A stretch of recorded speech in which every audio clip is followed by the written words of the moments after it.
Alpen Pharmaceuticals in association with Higher Secondary Principals Forum.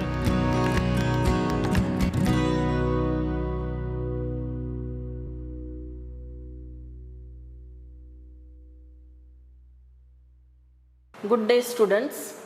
Today we are going to take up the portion of the poetry section, that is the third poem called Keeping Quiet by Pablo Neruda. Now, as you see, two of the poems have been already completed for our first formative. We have two more, that is the third poem Keeping Quiet and one more, Thing of Beauty. I am taking up the third one, that is Keeping Quiet by Pablo Neruda. Let me talk to you about the poet. Now, Pablo Neruda, he was born in 1904 and lived till 1973. His original name was Ricardo Neftali Reis Basaulto, but this was his pen name, and then he later on made it his legal name. He was a famous Chilean poet and born in the city of Parral, a diplomat, a politician. He won the Nobel Prize for Literature in the year 1971. He wrote in green ink, which was said to be a symbol of hope, especially because he was very much into safeguarding environment. His writings are simple, wherein lies their beauty. Originally, his works have been written in Spanish, but later on translated into English. In this poem, Neruda talks about the necessity of introspection and creating a feeling of mutual understanding among human beings. The poet feels that some soul searching is needed for us to be at peace with ourselves and others. Now let me recite to you the poem. Now this is a text extract which I have kept here. In your text you will see the poem in this manner arranged. There are around 5 to 6 verses. So now I'll recite to you the poem. Keeping Quiet by Pablo Neruda. Now we will count to 12 and we will all keep still. For once on the face of the earth, let's not speak in any language. Let's stop for 1 second and not move our arms so much. It would be an exotic moment, without rush, without engines. We would all be together in a sudden strangeness. Fishermen in the cold sea would not harm whales, and the man gathering salt would look at his hurt hands. Those who prepare green wars, wars with gas, wars with fire, victory with no survivors, would put on clean clothes and walk about with their brothers in the shade doing nothing. What I want should not be confused with total inactivity. Life is what it is about. I want no truck with death. If we were not so single-minded about keeping our lives moving and for once could do nothing, perhaps a huge silence might interrupt this sadness of never understanding ourselves and of threatening ourselves with death. Perhaps the earth can teach us when everything seems dead and later proves to be alive. Now, I'll count to 12 and you keep quiet and I will go. So, this is the poem. Now, I'll explain to you verse-wise, and the explanation has been made a bit simple with these images, and in case you need to go back, you can look at the video and understand the points which I have also given. So let me start. Now we will count to 12 and we will all keep still. At the very start, the poet says, let us all count to 12. 1, 2, 3. So as you keep on counting and you reach to 12, you will suddenly feel that everywhere there is silence. So this is what he appeals the readers to do. The poet asks everyone to count to 12. Now, why does he refer to 12? Because 12 actually means the numbers on the clock. It can also mean that it is the 24 hours in a day, or it might be even the 12 months. So he is actually appealing for us to take a moment and keep quiet in that moment. For once on the face of the earth, let's not speak in any language. As it is, when you are quiet, you are not going to use any language. When he refers here to language, it means no language whatsoever on the earth. For once on the face of the earth. Face here refers to the entire surface of the earth. You know, we belong to different nations, to different countries, to different continents, and each one of us speak in different languages. So once there will be silence, none of us is going to make any actions or gestures and use any language. So nations in this way will come together and they will unite. Let us not speak in any language. Let's stop for 1 second. Now here you may feel that it is just 1 second, but actually he is asking you to give little time to pause and think and be quiet. This will bring unity among all the humans on the face of the earth. Now the basic theme of this poem, we'll see it, but the theme of this poem is, poet is asking us to introspect. In this moment of silence, the poet is asking us to look within ourselves, to introspect, which it is very, very difficult for us to do because we are into this mad rush of everyday living. This will make us, when we will introspect and we will know that around us there are many others who also speak different languages. They are like us, but they have different ways of expressing themselves. We will all be united on the face of the earth, we all humans.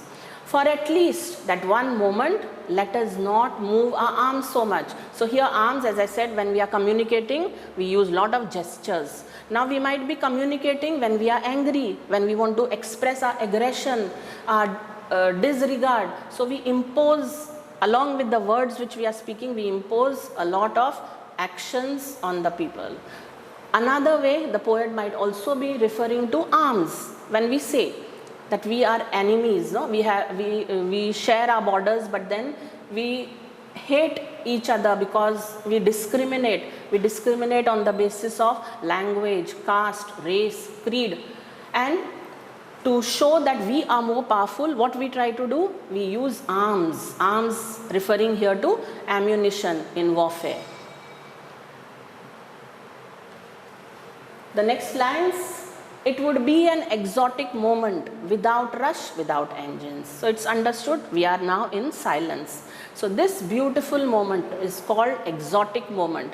Why exotic? Because it's an extraordinary thing. We have never ever experienced it.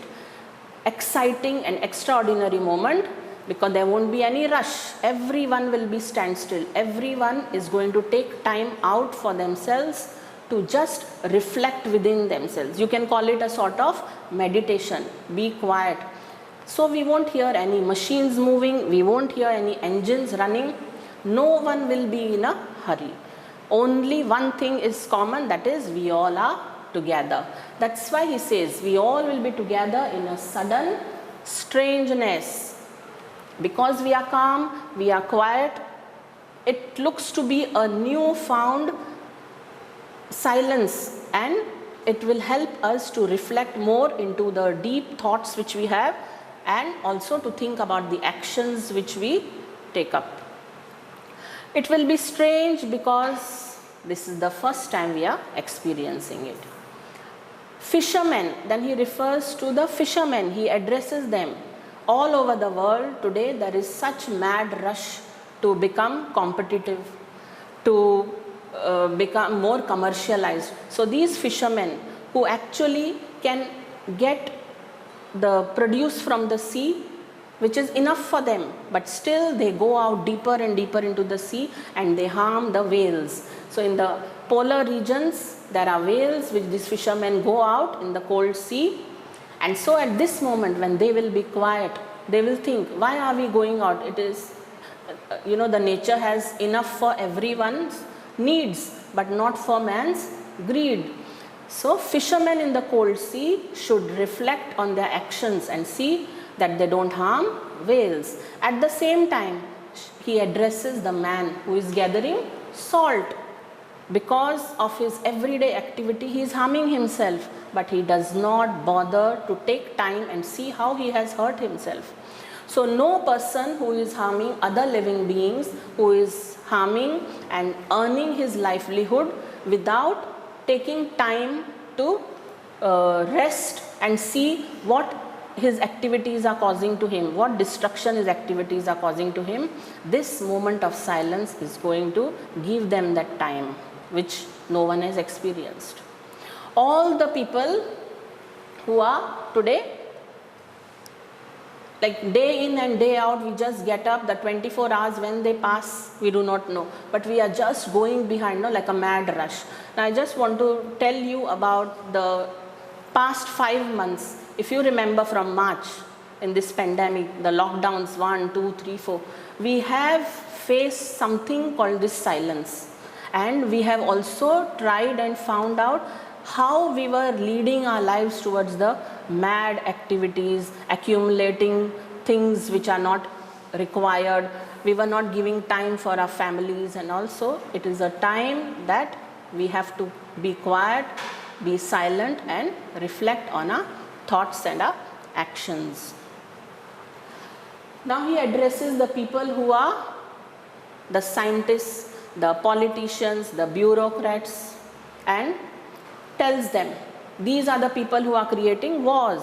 Those who prepare green wars, wars with gas, wars with fire, victory with no survivors. So who are the people who create green wars? It is the builders. Today, for just few more pennies, we are harming our environment. We are degrading, deforestation, building up things which are harming our fields also. The refuse which will go out, the pollution, the effluents which are there in our nature. So he regards them and tells them, do not have wars waged against our environment. Wars with gas. Now wars with gas here refers to the chemicals which are given out when we have a war and we blast things. So air pollution. Wars with fire. So we destroy, we bombard, and there is fire everywhere. But what is the outcome? There is no victory. Everything, someone or the other who is going to win, but who is going to celebrate that victory? Nobody, because victory will have no survivors to celebrate. So he wants that these people should think twice in this moment of silence and see that the harm which they are causing not only to themselves but to the people, to the environment, to the sea, to the air should be stopped. He wants these people who are creating the wars to put on clean clothes. Now why clean clothes? Now clean clothes doesn't mean that just change of clothes, but he is asking them that all this time their clothes have been dirtied, they have been stained with the blood of the people whom they have killed. So now with the new life or new clothes, they should come out in the open and walk with their brothers. Now here brothers refers to entire humanity, brothers from different nations, brothers of different colors, caste, creed, and walk with them in the shade doing nothing, because this is a moment of silence. So you're not expected to move your arms, you're not expected to involve yourself in any activity. Let us move with our brothers in the shade doing nothing. So this is the moment when even your enemy is going to become your brother. So in the end, through this verse, we realize that the poet is trying to promote brotherhood, peace and unity. Now the next verse. Now if you think that he is asking everyone to stop, he reminds us not to confuse yourself with total inactivity. What I want should not be confused with total inactivity. Life is what it is about. I want no truck with death. So here, total inactivity. What do you mean by total inactivity? Everything stands still. It might even reflect death. Now when is it that we don't do anything? It is only when we go to sleep, but still, mentally we are thinking, we are dreaming, consciously we are awake. So I don't want anything to be confused with total inactivity. because he does not propagate what we say death. What he wants is just to stand still, meditate and reflect into the actions of ours. Life is what it is about. Now life is an ongoing process. Life ends only when we leave the world.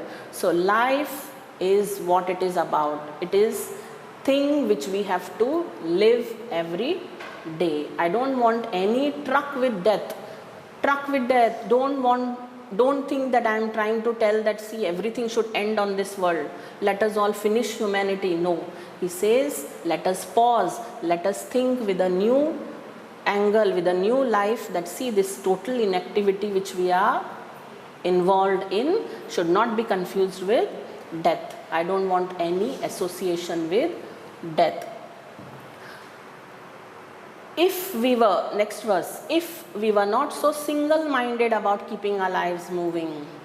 So see, we have, all of us are very focused, we are very determined for whatever goals or whatever targets we have to meet. So he says, if at this moment we think that we are not that single-minded and keep our lives moving, if we were not so single-minded about keeping our lives moving, and for once could perhaps a huge silence might interrupt this sadness of never understanding ourselves and of threatening ourselves with death. So if we are not that single-minded and focused about keeping our lives moving, and for once could perhaps a huge silence might interrupt this sadness. So this huge silence which we have just now, we are experiencing, it might interrupt this sadness of never understanding. This is that, see, we never take time out to think or even try and understand ourselves. We know we are doing many wrong things. We need to correct ourselves. We have to give somewhere a pause, a break.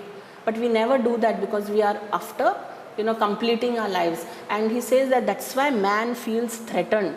He knows that one life he is having. Soon he is going to die. And in that he keeps on moving very fast in a rush and does not realize that his life is ending towards destruction. So perhaps this might interrupt the sadness of never understanding ourselves and of threatening ourselves with death. So what he wants us is, find out what is the purpose of your life. Maybe in this little moment of silence, we are all going to go back to what was our past, go back when all of us were living in as one human being, as one brotherhood all over the nations. But today, for egos, for showing our power and all, we are trying to fight with each other. And then at the last verse, a very meaningful one, the most beautiful one in this poem. Perhaps the earth can teach us, as when everything seems dead and later proves to be alive. All of us consider Mother Earth or Mother Nature as the biggest teacher. And earth, if you look at it, it remains silent. But then there is a lot of activity going on. Perhaps the earth can teach us. Look at earth. It is giving us this lesson that when everything seems dead, there is later on life. So looking at the earth, especially if you see the winter season, you see everywhere there is snowfall, nothing is moving, there are no birds visiting and all, and you feel that everything in the nature is dead. But it is not so. As soon as spring comes, you see seeds which were dormant, they start sprouting. So in those months of winter, they are spreading their roots and they are ready to, with the first sunshine, they are ready to sprout. So everything which appears to be dead, it later proves to be alive. Similarly, in our lives, today you might think with this total inactivity which you are considering death, everything has come to an end. No. But from that, a new awakening will come to us, which will teach us to live with our human brothers and all those whom we share this earth with a better perspective. And then the last two lines, what he started the poem with: now I will count to 12, he says, and you keep quiet and I will go.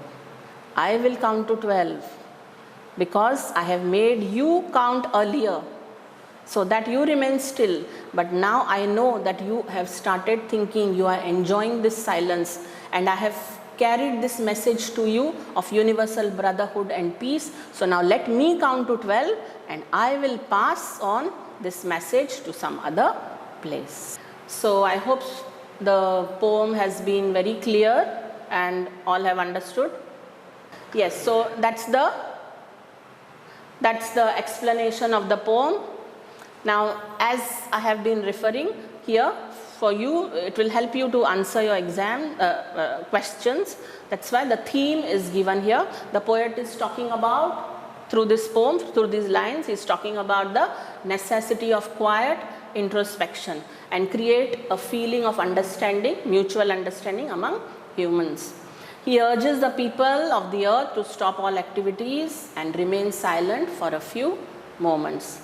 Now, as we have gone through the poem, you know that these moments of inactivity will bind us together with the cord of silence, and this language silence is now understood by all of us. Instead of all those languages which we do not understand, we condemn, we demean and all, today we know only one language, that is of silence.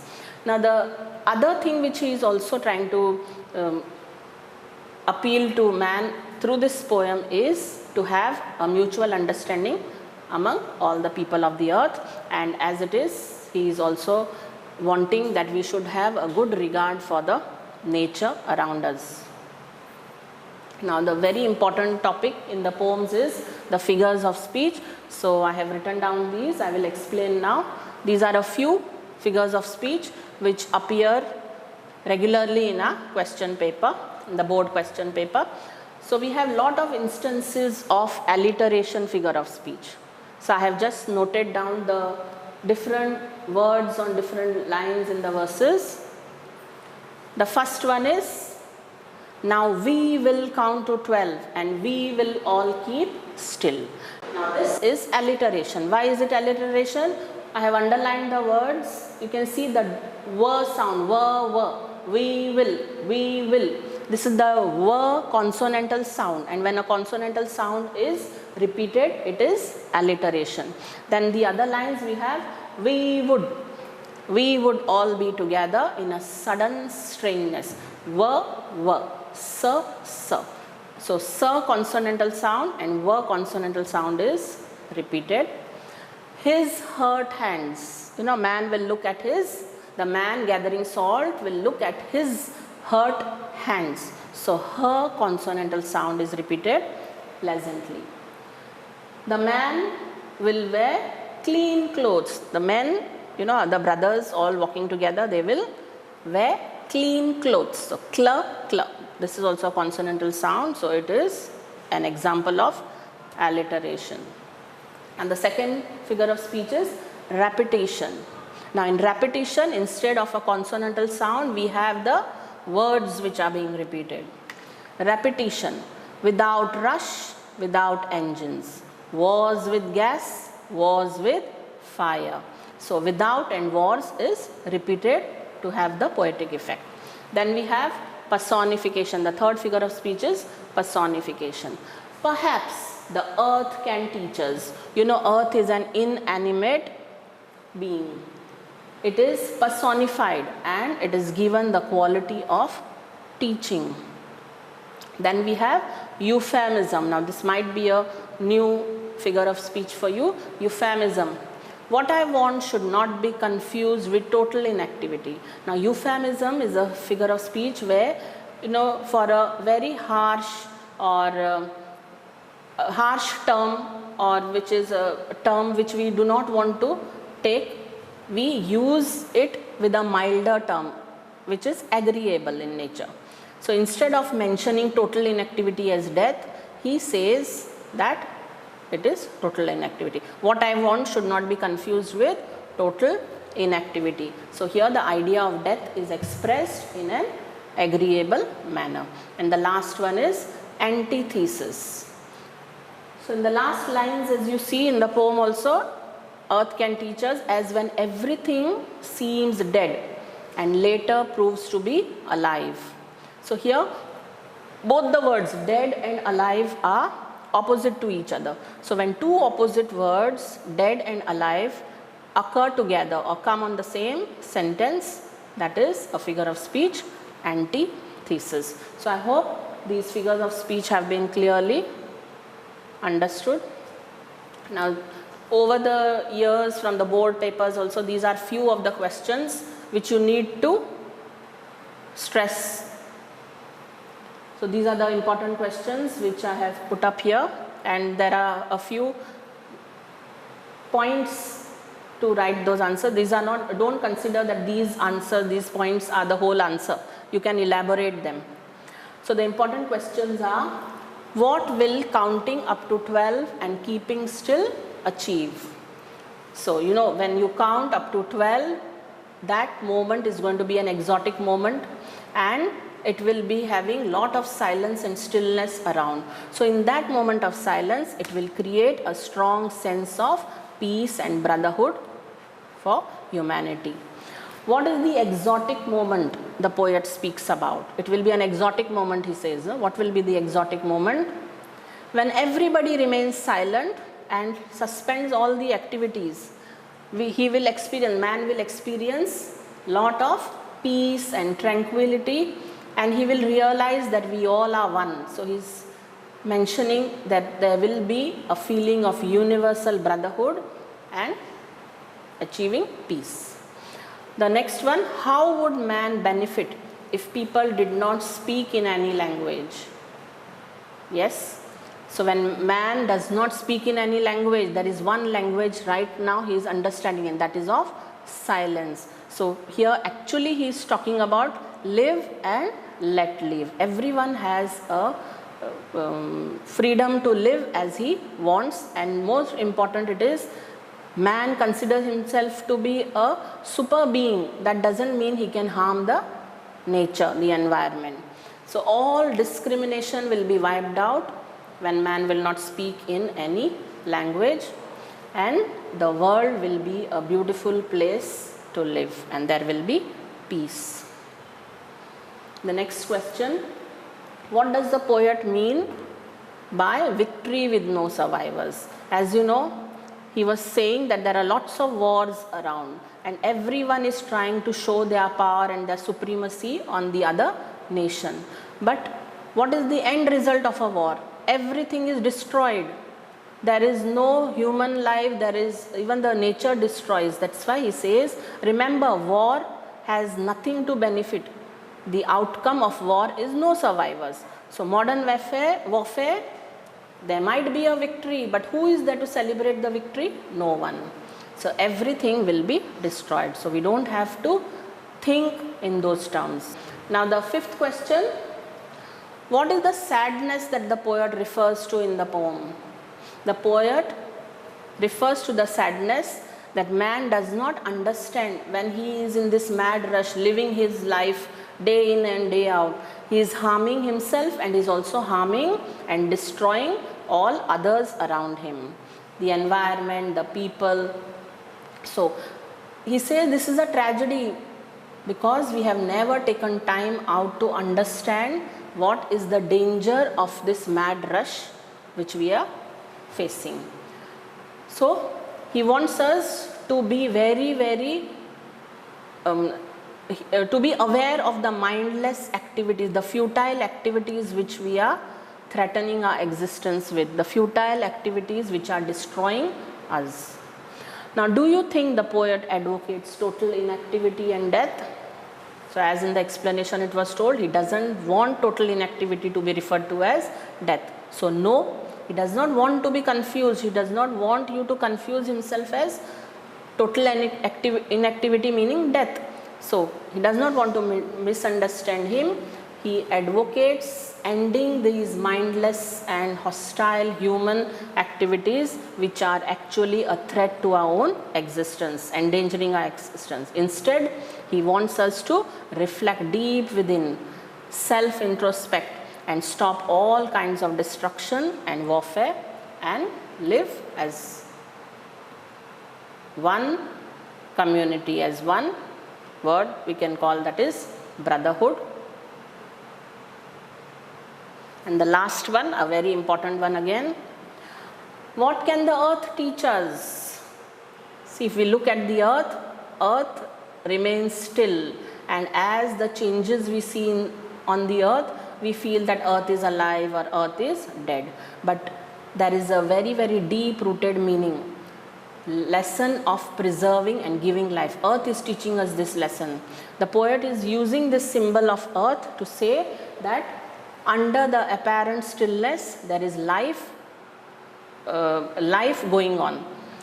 Though there is no growth on the surface of the earth, as I said, I have given you the example of winter, you don't see anything around, there is no life, and you think that the whole nature is dead.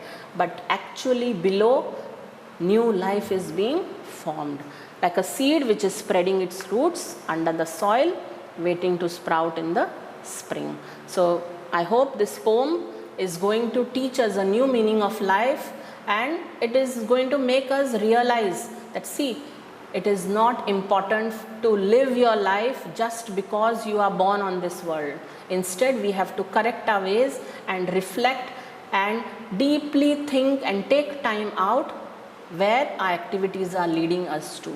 So, I come to the end of this poem. Thank you. Prudent Scholars, powered by Lupin Pharmaceuticals.